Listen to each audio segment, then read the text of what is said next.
Hola a todos y bienvenidos a otro episodio del podcast de Dreaming Spanish, un podcast semanal para personas que aprenden español. En estos episodios hablamos de temas muy variados, de temas muy interesantes, pero siempre lo hacemos de una forma un poco más lenta, un poco más clara, para que ustedes puedan comprender y puedan seguir la conversación. Pero si este nivel no es el adecuado, si necesitas algo más difícil, de un nivel más avanzado, o si necesitas algo más fácil, de un nivel más simple, no hay problema. Podés ir a nuestra web dreamingspanish.com, donde vas a encontrar miles de videos desde el nivel súper principiante hasta el avanzado. Yo soy Agustina de Argentina. Y yo soy Andrés de España. Y el día de hoy estamos acá con Andrés para charlar, para conversar un poco sobre cómo es irse a vivir solo o cómo es mudarse, irse de la casa familiar, de la casa de los padres, en Argentina y en España. Así es, irse de casa por primera vez, que se le conoce con el nombre de emanciparse. Emanciparse es dejar la casa de tus padres, dejar la casa familiar y empezar a vivir por cuenta propia. Así es. Yo quiero comenzar diciendo que en Argentina no es normal, no es común mudarse solo por la universidad. Al contrario de otros países en donde es muy común que los chicos se muden solos cuando se van a estudiar a la universidad, eso no sucede, no es normal acá en Argentina. Solo pasa en algunos casos muy específicos, como gente tal vez de un pueblo en donde no hay universidad, que tiene que mudarse a una ciudad más grande para estudiar. Pero las personas que viven en lugares donde hay universidades generalmente siguen viviendo en la casa de la familia mientras se estudia en la universidad. Vale, bueno, aquí igual, pero viene mucha gente a estudiar de los pueblos y sí es verdad que a los jóvenes les gusta, si pueden, salir cuanto antes de casa. Ahora bien, una cosa es lo que les gusta y otra cosa es lo que finalmente ocurre. Y es que para emanciparse, para salir de casa, en España he tomado algunos datos. La edad media de emancipación actualmente es de 30 años y medio. La gente no se va de casa hasta que tiene un poco más de 30 años. Uh-huh. Bueno, acá en Argentina es muy similar. Yo vi que los datos es que la edad promedio está entre los 27 y los 30 años, así que podemos redondear en un 28 años y medio. Pero sí, suele ser más o menos entre los 27 y los 30. Y un fenómeno interesante es que muchas veces no es que la gente se emancipa y se va a vivir sola, sino que se va a vivir con su pareja directamente. Entonces, la realidad es que sí hay algunas personas que van a vivir solas, muchas más que en generaciones anteriores. Por ejemplo, en la generación de mis padres, vivir solo, mudarse solo, era visto como una pérdida de tiempo y de dinero, como que nadie vivía solo, todo el mundo se iba a vivir con la pareja. Hoy en día no es tan así. Hay personas que viven solas, pero muchas, yo diría la mayoría que toma esta decisión, lo hace para irse a vivir con su pareja. Tiene sentido y yo creo que antiguamente también era así. Aquí se espera que cuando un joven ya tiene un trabajo, entonces abandone el nido, como los pájaros, ¿no? Abandone el nido. Bueno, se vaya de casa. Y antiguamente, la generación de mis padres sí que se iban de casa más jóvenes. No sé exactamente a qué edad, pero pronto. También porque antiguamente la gente se casaba antes. Hoy tenemos una juventud que se extiende, ¿no? Hay jóvenes que tienen ya el pelo blanco prácticamente. Porque sí, ahora, por ejemplo, la fase de estudios y de formación se ha alargado, es más larga. Y luego hay una serie de cuestiones relacionadas con el mercado laboral, luego hablaré de eso, que hacen que la gente esté saltando de un trabajo a otro y no consigan una estabilidad. Así que mucha gente se va a vivir sola por trabajar, por una pareja, pero no es fácil irse a vivir solo. De hecho, antes no lo dije, si en España la media es de 30 años y medio para independizarte, en el resto de la Unión Europea la edad media es de 26 años. Hay un poco más de 4 años de diferencia. Así que los españoles en general nos vamos muy tarde de casa, no porque no queramos, sino porque no podemos. Bueno, a mí me llamó la atención lo que dijiste de que está esa expectativa de que consigas tu primer trabajo y te vayas, o como que comiences a trabajar y te vayas. Acá no tanto, de hecho. Es algo que tal vez sorprende, pero, a ver, depende de cada familia y no puedo hablar a nivel, de toda la población argentina, pero sí puedo hablar de mi caso y de casos de amigos y de conocidos.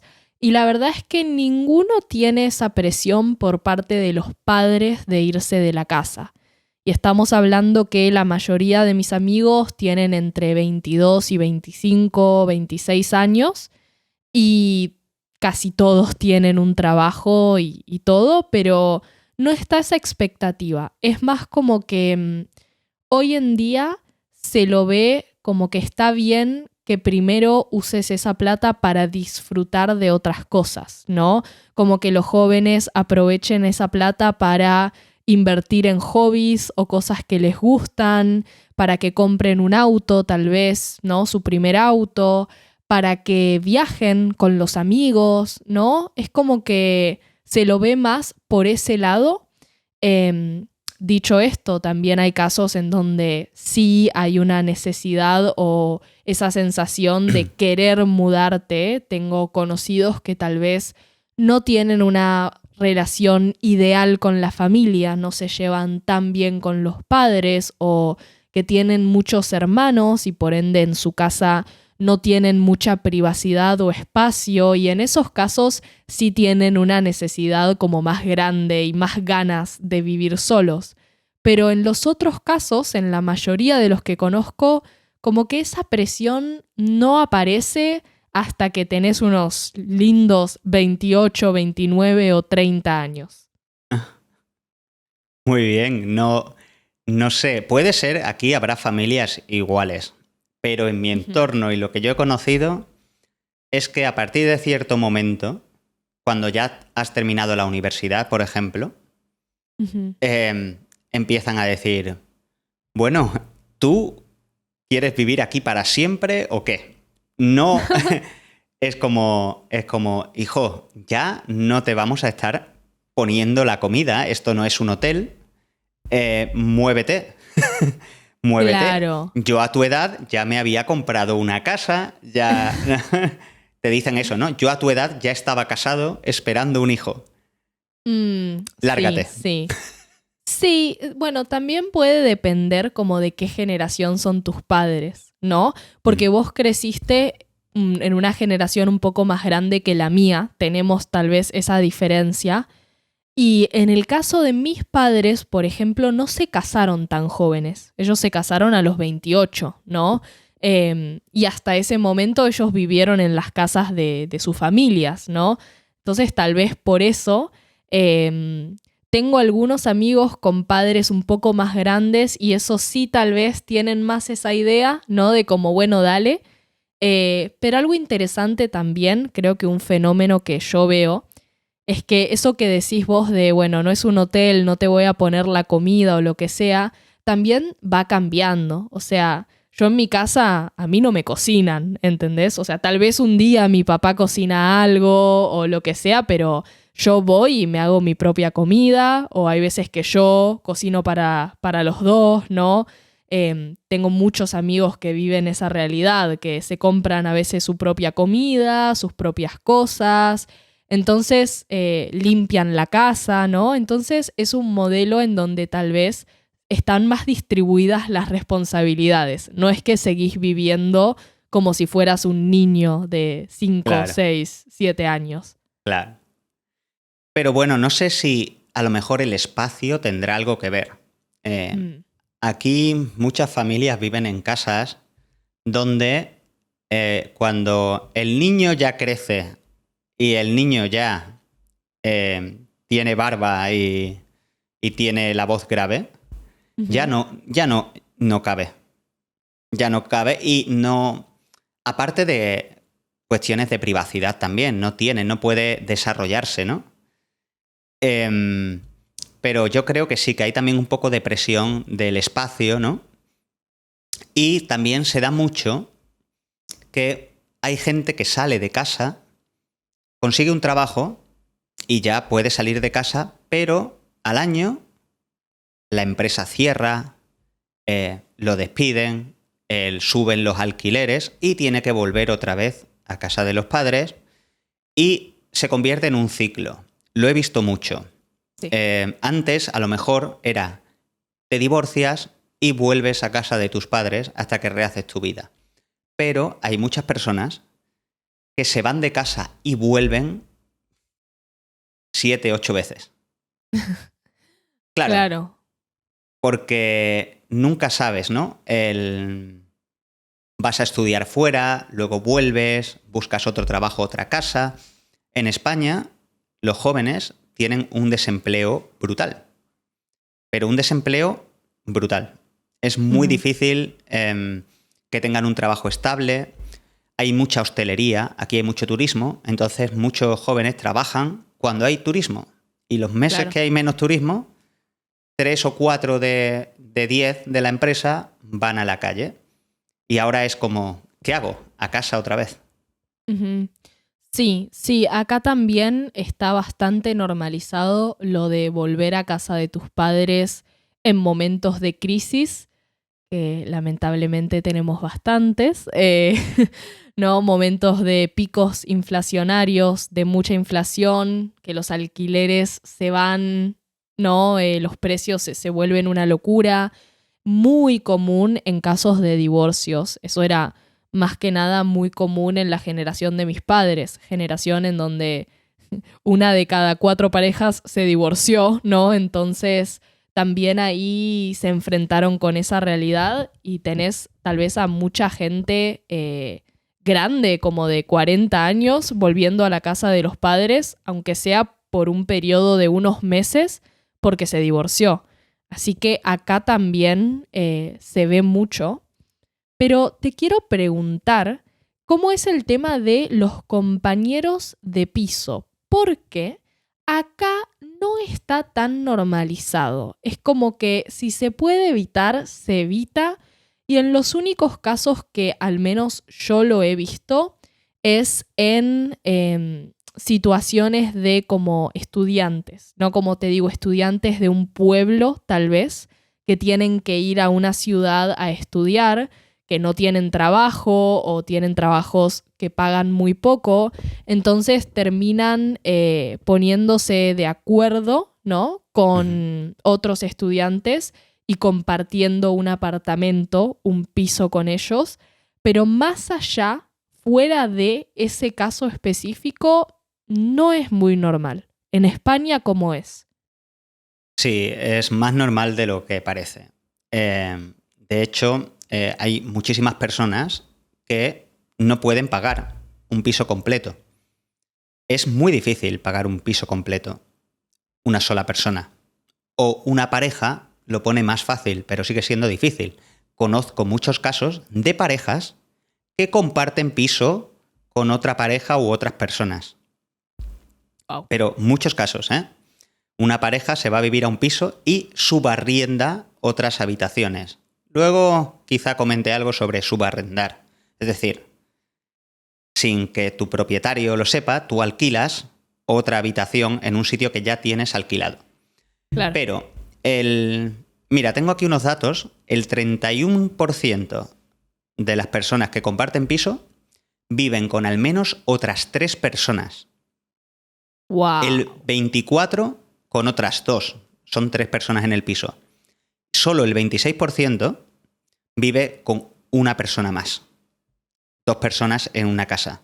Una casa de 2 habitaciones. Lo normal es que en la mayoría de los casos viven con 2 o más personas. Y eso lo he vivido yo. Yo me he pasado media vida compartiendo piso. He compartido muchos pisos. He estado en pisos donde la gente entra y sale, donde viene alguien nuevo, en unos meses se va, entra otro, llega una pareja. He visto en el mismo sitio cambiar muchas personas. He visto casos extremos que te contaré al final, que algunos han sido auténticos dolores de cabeza. Porque los compañeros de piso son como una caja de bombones. Nunca sabes lo que te va a tocar. Sí, sí. A mí es algo que nunca me gustó pensarlo. Tipo, digo, ay, por Dios, vivir con alguien que no conoces. Es que te puede tocar una persona súper respetuosa y todo, o te puede tocar cada cosa. Porque, a ver, lo que pasa puertas adentro, ¿no? Lo que pasa dentro de la casa de cada uno es algo muy particular y muy privado. Y cada persona tiene su forma de vivir, sus costumbres y cosas que tal vez uno dice esto es normal, para otra persona es loquísimo. Y es muy difícil poder como coincidir en ese tipo de cosas. Sí, quizá un día haga un vídeo de las cosas más raras que me han pasado compartiendo piso. En cualquier caso, será un vídeo privado para la web de Dreaming Spanish. Pero, sí, te pueden tocar toda clase de personas, pero cuando eres muy joven, eso no te importa tanto. Mis primeras experiencias compartiendo piso han sido precisamente con amigos que nos hemos puesto de acuerdo y al final en la casa había todos los días 20 personas. A lo mejor no 20, pero 15. Y varias parejas por habitación, un amigo que lo echaron de su casa, peleó con sus padres y se queda a dormir 2 meses. Pero lo hacemos para pagar lo menos posible. Porque el dinero es el dinero y entonces nos juntamos muchos intentando pagar lo menos posible. Ten en cuenta que el salario los primeros salarios, ¿no? Los salarios de las personas más jóvenes, muchas veces son de unos $1.000 al mes. Y una habitación en una ciudad como Barcelona cuesta de media, que las hay más caras, unos $670 aproximadamente. En Madrid, hasta $520. Y en Sevilla, pues cerca de $400. Estamos hablando de una habitación. Tú imagínate una persona que quiere alquilar una casa entera con un salario de $1.100.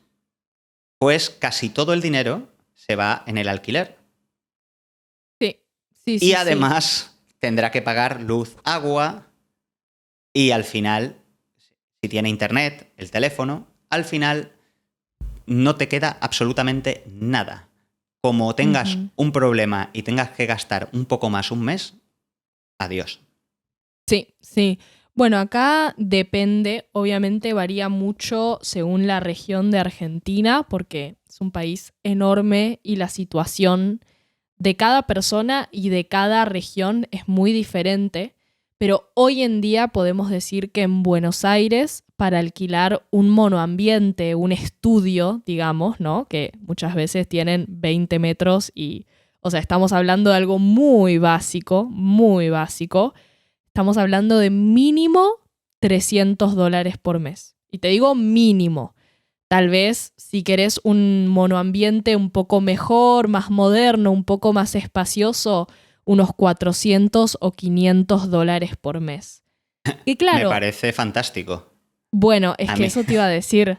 Es que a vos te puede parecer muy bien, ¿no? A gente extranjera le puede parecer muy bien.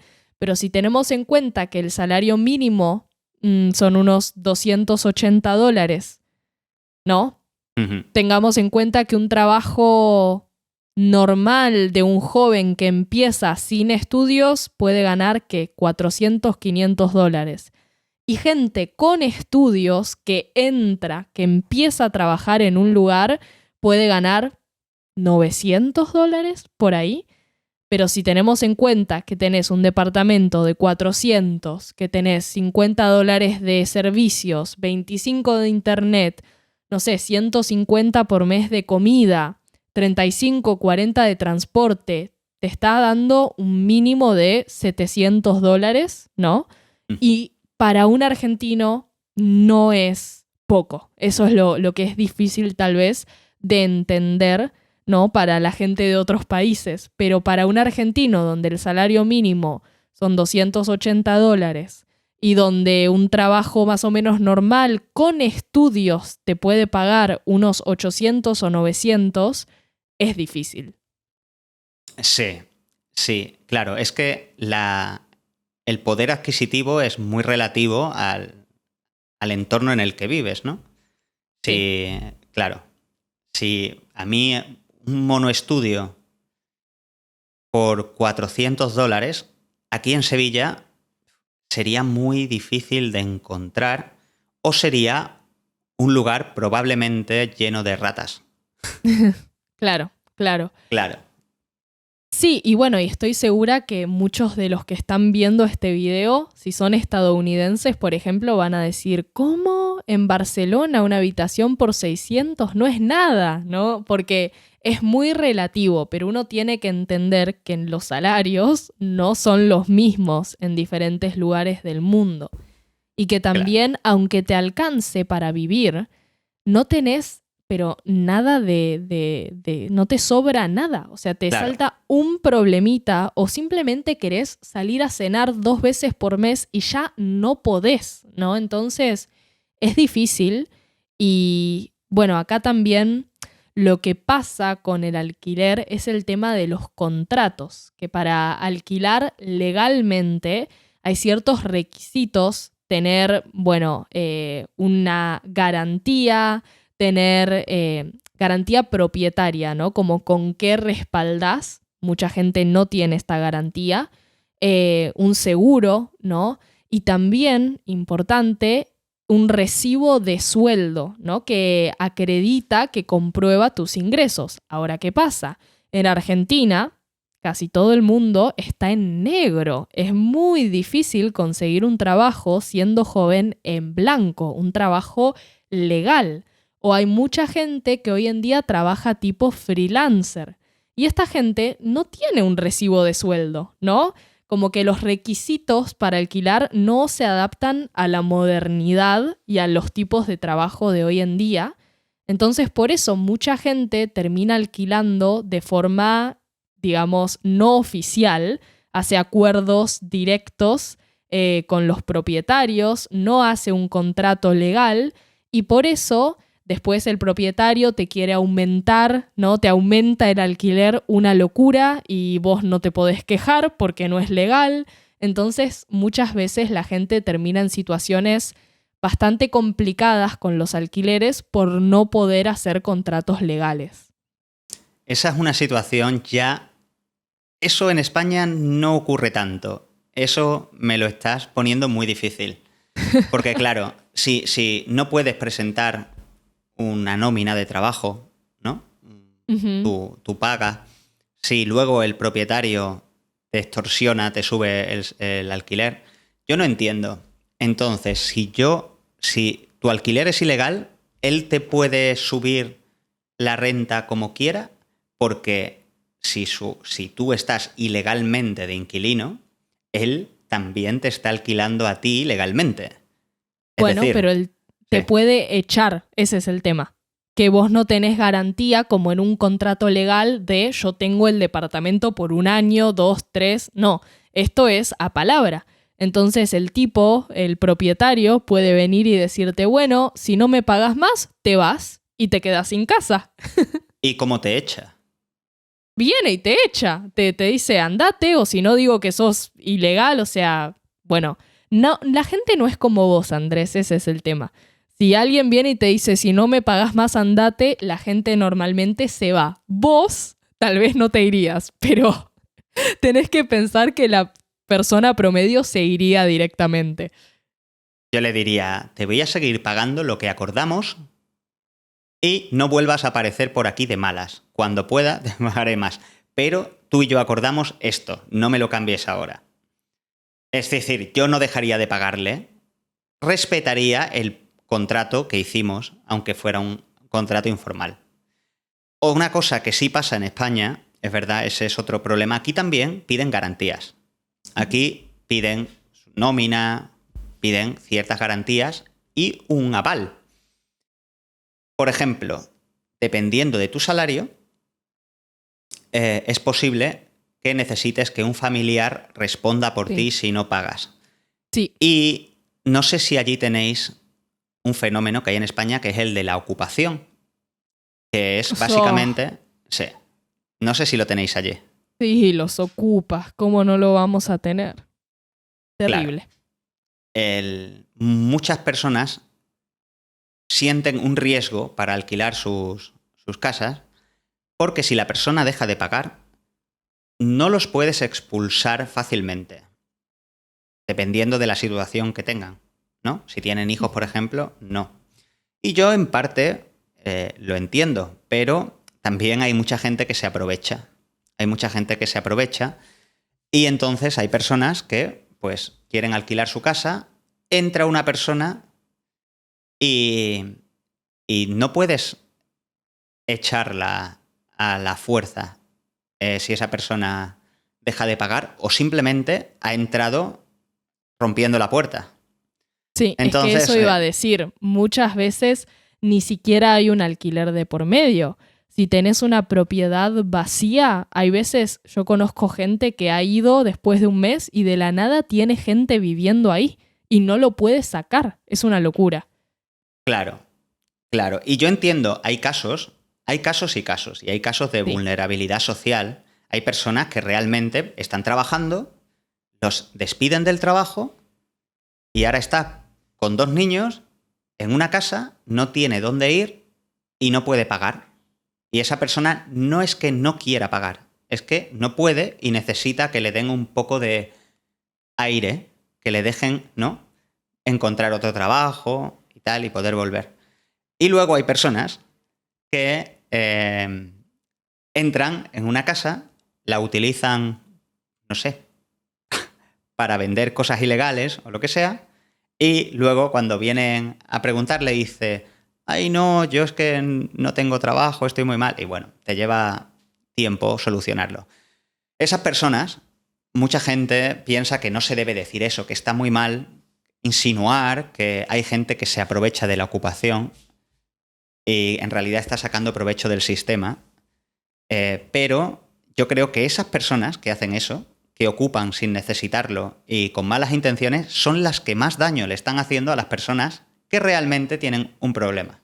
Y bueno, dicho esto, eh, y volviendo un poco al tema, todas estas dificultades para emanciparse, ¿no? Yo creo que tienen una serie de causas, que yo no sé cuáles serán en Argentina. Entiendo que la inflación es uno de los principales obstáculos, ¿no? Que hacen que la gente no pueda emanciparse. Ujú. ¿Cuáles son las causas que dificultan más el acceso a la vivienda? Porque las condiciones que me has dicho tienen que ver con que los propietarios se protegen. Sí, sí, pero creo que en general, a ver, en primer lugar está el tema de la inflación y el tema de no poder proyectar a futuro, ¿no? La inestabilidad. Cuando vivís en un país que lamentablemente pasa por crisis de diferentes tipos, ya sea económicas o de vivienda o de trabajo, eh, la verdad que cada periodos cortos de tiempo nunca sabes qué va a pasar. Cuando vivís en un país que cada 4 años el gobierno cambia y el país hace así, se da vuelta como un panqueque y pasás de políticas de libre comercio a proteccionismo, de esto a lo otro, tenés empresas que cierran, tenés empresas que se van del país, tenés regulaciones que cambian completamente, impuestos que cambian completamente y es muy difícil proyectar. Es muy difícil tratar de tener una vida estable en un contexto así. También está el tema del trabajo, ¿no? No es tan fácil conseguir un trabajo siendo joven y es muy difícil conseguir un trabajo con una paga decente siendo joven. Entonces es difícil acceder a vivir solo y mucha gente no quiere alquilar por todos estos temas que digo, por la inestabilidad y por todo, pero igualmente también la idea de comprar una casa es muy lejana, es muy, muy lejana porque es muy difícil ahorrar lo suficiente y hasta hace pocos años no teníamos créditos ni, digamos, hipotecas en la compra Ajá. de casas, entonces había que comprar de frente, tipo con toda la plata, cash, ok, acá te pago una casa o un apartamento o lo que sea, o con préstamos del banco con unos intereses loquísimos y como te digo, se pueden hacer en dólares, pero en pesos tu salario cambia completamente y hoy tenés un poder de ahorre que mañana no lo tenés. O en pesos, pero con un ajuste inflacionario que siempre te cagan, ¿no? Entonces, incluso la idea también de comprar es una locura. Y yo creo que hay que ver cómo se desarrolla esto. También tuvimos un mercado inmobiliario completamente parado durante la pandemia y por toda la inestabilidad que la pandemia generó. Así que bueno, hay que ver qué pasa, pero así como causas o factores, como podés ver, son muchos y muchos relacionados entre sí. Es un poco un ciclo. Sí, entiendo. Y es verdad que después de la pandemia, creo que esto ha pasado en todas partes, se complicó mucho más la cuestión de los alquileres y de las ventas, ¿no? El Sí, mismo problema, el mismo problema de acceso a poder comprar tu primera vivienda también es muy común aquí en España, porque los precios han crecido. La generación de mis padres podía comprar una casa por una cantidad ridículamente pequeña comparada con lo que esas mismas casas cuestan hoy. sí. Incluso ajustando con inflación. O sea, obviamente el dólar se devaluó o el euro se devaluó, pero acá, incluso con los precios en dólares, es que no tiene sentido. O sea, hoy en día las casas cuestan tal vez el doble de lo que costaban en su momento. Y más, como 4 veces más he visto en muchos sitios. También aquí hubo un tiempo en el que se puso de moda, la actividad económica principal era la construcción. Ahora es el Mm. turismo, y esto tiene un poco de relación. Era la construcción. Construyeron y vendieron casas y dieron crédito barato. Dieron mucho crédito. Eras un Eso chico, pasó. sí, eras un Sí. chico joven, tenías tu primer trabajo, querías comprarte una casa y el banco decía, toma, dinero.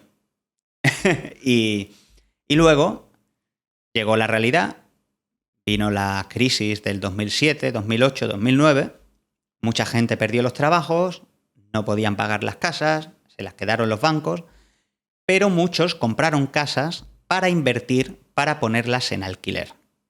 ¿Qué pasa? Ahora no hay crédito, los precios son altos, la gente no puede comprarlas y los que pueden son inversores que lo que quieren es ponerlas en alquiler porque los alquileres siempre suben y suben y suben. Ujú. Principalmente siguiendo una serie de causas que yo, para mí, las he identificado aquí, me las he apuntado, que serían el turismo.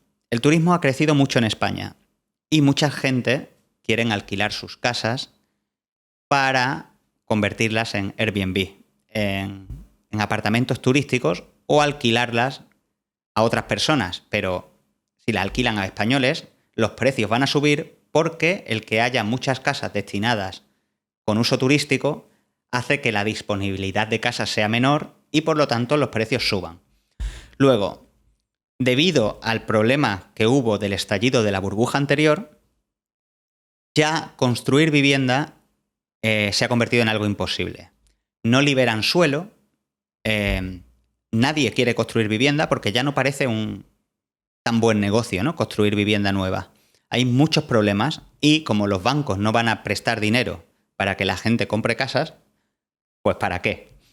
Sí. Después, inestabilidad laboral. Como dije antes, muchos jóvenes no tienen trabajos temporales, hay mucha temporalidad.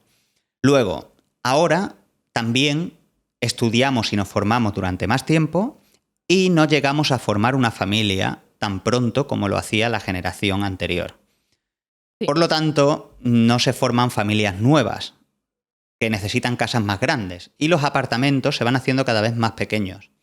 También hay más divorcios, por lo tanto, hay más gente viviendo sola que formando familias. Antes, en una casa vivían 5 personas, ahora viven 1, 2, excepto donde comparten pisos.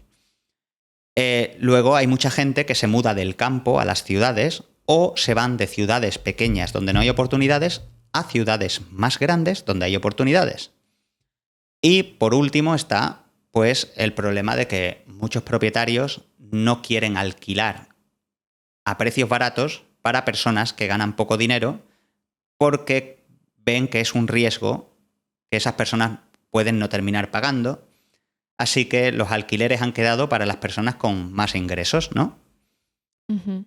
Eso serían, digamos, ese sería mi análisis. Bien, muy completo, como siempre. Sí, creo que el tema de la vivienda es un problema generalizado.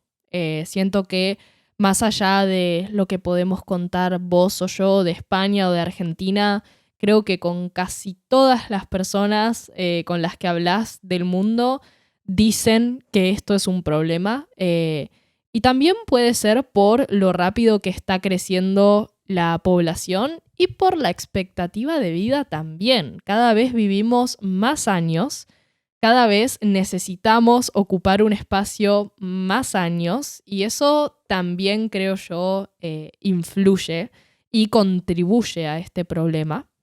Pero bueno, en los comentarios, si están viendo esto en YouTube, los invitamos a decir de dónde son y también cómo ven esta situación en sus países. Andrés, ¿algo más para decir? No, nada más. Hablaré más en vídeos privados. En la web podréis encontrarlos. Así es, en la web de Dreaming Spanish pueden encontrar miles de videos en donde profesores como Andrés de España, yo de Argentina, Oyel de Colombia, Esther de República Dominicana y muchos más, hablamos de diferentes temas súper variados y desde el nivel súper principiante hasta el avanzado. Además, nuestros usuarios nos dan feedback, nos dan retroalimentación constante del nivel de cada video. Ellos pueden puntuar y decir qué video es más difícil y qué video es más fácil. Y de esta forma perfeccionamos las recomendaciones. Así que si comienzan a usar nuestra web, van a tener videos que les vamos a recomendar y estos videos se van a ajustar de forma muy, pero muy buena a su nivel. Así que ya saben, si están aprendiendo español, Dreaming Spanish es un recurso súper divertido, dinámico y natural. Y si les gustó este episodio, los invitamos a dejar una reseña en Spotify o en Apple Podcasts. Bueno, muchas gracias por estar acá y yo me despido hasta el próximo episodio. Nos vemos en el próximo episodio. Chao, chicos. Chao, Chao, chao. Agustina. Chao.